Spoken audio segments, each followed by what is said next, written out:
Você já ouviu falar que o corpo usa gordura como combustível, que é só criar um déficit calórico e ele vai buscar a gordura armazenada. E mesmo assim você tenta, corta comida e a barriga continua no lugar. Não é falta de esforço, é que o seu corpo pode estar cronicamente travado num estado onde ele prioriza o carboidrato e ignora a gordura. Esse estado tem explicação, tem mecanismo e tem como mudar.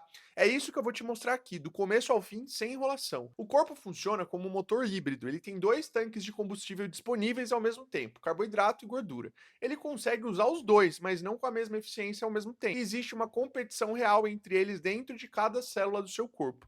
Quando o carboidrato entra no sangue em quantidade, as células priorizam queimar carboidrato.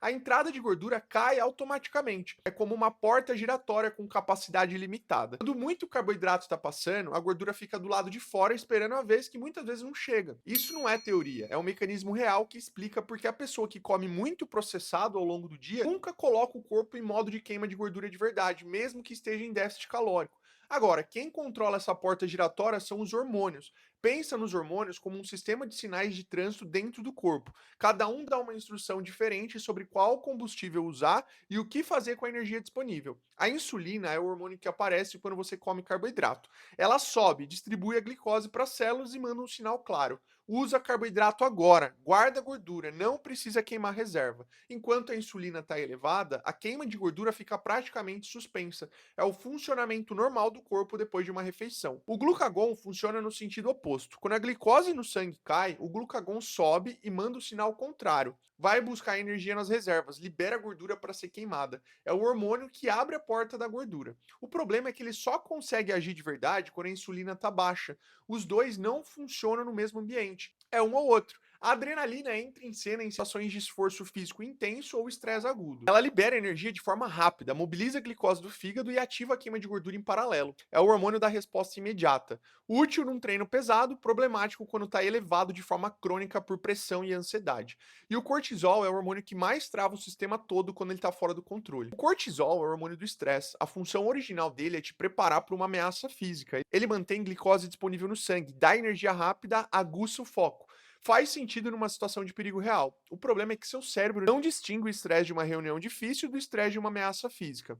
Prazo, cobrança, conflito, preocupação, o corpo responde da mesma forma, o cortisol sobe. E quando ele fica cronicamente elevado, o corpo mantém glicose no sangue alta de forma contínua. Insulina nunca cai de verdade e o modo queima de gordura nunca se abre. E tem mais, o cortisol elevado de forma crônica, ele sinaliza para o corpo guardar a gordura preferencialmente no abdômen.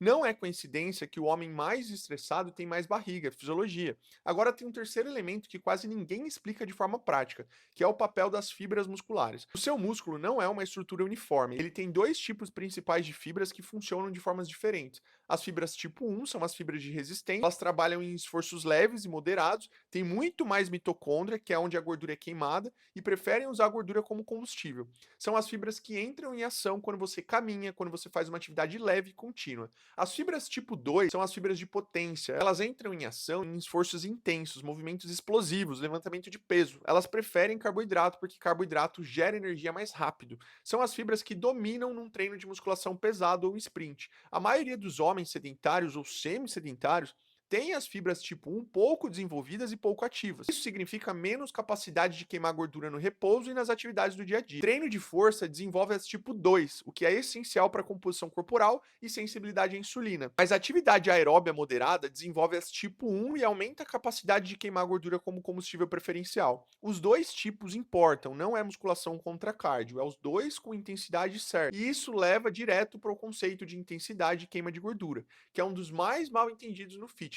Existe uma zona de intensidade onde a queima de gordura é máxima. Não é o esforço mais leve possível, não é o mais intenso, é uma faixa intermediária, geralmente em torno de caminhada acelerada ou cardio moderado, onde o corpo está trabalhando o suficiente para precisar de energia, mas não tão intensamente a ponto de precisar de glicose de forma imediata. Quando o esforço sobe muito, o corpo cruza um ponto onde a gordura não consegue ser oxidada rápido o suficiente para suprir a demanda de energia. Aí ele vai buscar carboidrato, porque o carboidrato gera ATP mais rápido. É mais eficiente para esforço de alta intensidade. Isso não significa que treino intenso é inútil para emagrecer. Significa que a queima de gordura durante um treino muito intenso é menor do que durante um treino moderado. A contribuição do treino intenso vem de outro lugar, do aumento do metabolismo pós-treino, do desenvolvimento muscular e da sensibilidade à insulina. São benefícios reais, mas diferentes. Caminhada moderada pós-refeição queima gordura durante a atividade. Musculação pesada queima gordura depois, nas horas seguintes. Os dois têm lugar, nenhum dos dois resolve sozinho. Agora eu preciso desmistificar três coisas que aparecem sempre nessa discussão. A primeira é o jejum. Treinar em jejum pode colocar o corpo no estado onde a insulina está baixa e o glucagon está mais ativo, o que favorece a queima de gordura como combustível. Isso é real. O problema é que o jejum não é mágica e não funciona da mesma forma para todo mundo. Para quem tem cortisol cronicamente elevado, treinar em jejum pode aumentar ainda mais o cortisol, elevar a adrenalina em excesso e resultar em um catabolismo muscular ao invés de queimar gordura. O corpo estressado em déficit energético não vai necessariamente buscar gordura primeiro, ele pode ir para o músculo porque é mais rápido. Jejum pode funcionar, mas não é a variável mais importante. O total calórico e a qualidade dos alimentos ao longo do dia pesam mais. A segunda é o suor. Suor não é indicador de queima de gordura. Suor é regulador de temperatura. Você pode suar muito fazendo algo que queima quase nada de gordura e queimar gordura de forma eficiente sem suar quase nada. A sauna faz você suar muito, não emagrece. O suor é água, sal e temperatura, não é gordura saindo pelo poro. A terceira é a musculação. Musculação não queima muita caloria durante a sessão. Uma hora de treino de força gasta menos caloria do que uma hora de corrida, mas é a atividade que mais muda a composição corporal a médio e longo prazo. Por quê? Porque músculo aumenta o gasto calórico no repouso, porque treino de força é o estímulo mais eficiente para melhorar a sensibilidade à insulina, porque músculo é tecido metabolicamente ativo que consome energia mesmo quando você está sentado, e porque sem treino de força em déficit calórico, boa parte do peso que você perde vem de músculo e não de gordura.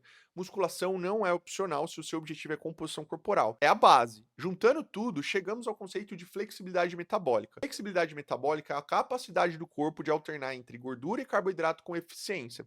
Quando tem carboidrato disponível, usa carboidrato. Quando cai, migra para gordura sem dificuldade. Sem fome compulsiva, sem queda de energia e sem mal-estar. É o estado de um metabolismo funcionando como deveria. O homem com flexibilidade metabólica tem energia estável ao longo do dia e não tem pico de fome depois de uma refeição de carboidrato, recupera bem do treino, emagrece quando está em déficit real e mantém os hormônios em equilíbrio. O homem sem flexibilidade metabólica depende de carboidrato constante para manter energia. Quando fica algumas horas sem comer, fica mal-humorado, ansioso e com fome intensa. Seu corpo não consegue acessar as reservas de gordura com eficiência, está travado no modo carboidrato. Isso não é genética, é o resultado de anos de insulina cronicamente elevada, cortisol alto, sono ruim e pouco estímulo muscular. É reversível. Se você quer entender onde está o seu travamento específico, o que os seus hábitos atuais estão fazendo com a sua composição corporal e com os seus hormônios, é exatamente isso que eu analiso na consultoria. Se você quiser ter o meu acompanhamento de treino, alimentação, para mudar o seu físico, igual esses alunos que estão aparecendo aqui na tela, o link está aqui na descrição. Na prática, o caminho para destravar esse estado passa por 5 pontos. Proteína em toda a refeição, no mínimo 2 gramas por quilo do peso corporal por dia, é o macronutriente com menor impacto na insulina e o principal sinal de preservação muscular. Reduzir carboidrato processado e refinado, não carboidrato de forma geral.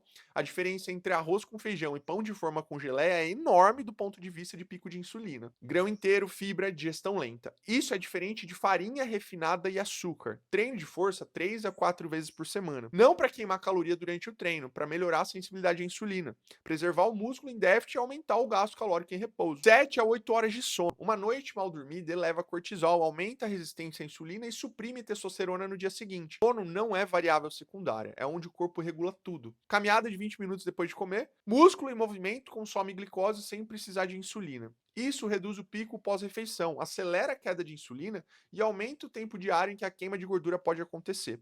Esses 5 pontos criam o ambiente certo para o glucagon funcionar, para o cortisol cair, para a insulina oscilar de forma saudável e para o corpo finalmente começar a acessar o combustível que ficou parado por anos. Não é complexo, é consistente. Se você ainda não se inscreveu aqui no canal, se inscreva. Toda semana tem conteúdo assim, didático, direto, te dando estratégias válidas mesmo para você encaixar na sua rotina. Deixa sua dúvida aqui, com certeza eu vou responder. E siga esses passos que eu falei aqui, que com certeza o seu corpo vai se transformar numa máquina de queimar gordura e vai parar de gastar energia de forma aleatória. Você vai mudar o seu físico. Então é isso, tamo junto, se inscreva aqui no canal e até o próximo vídeo.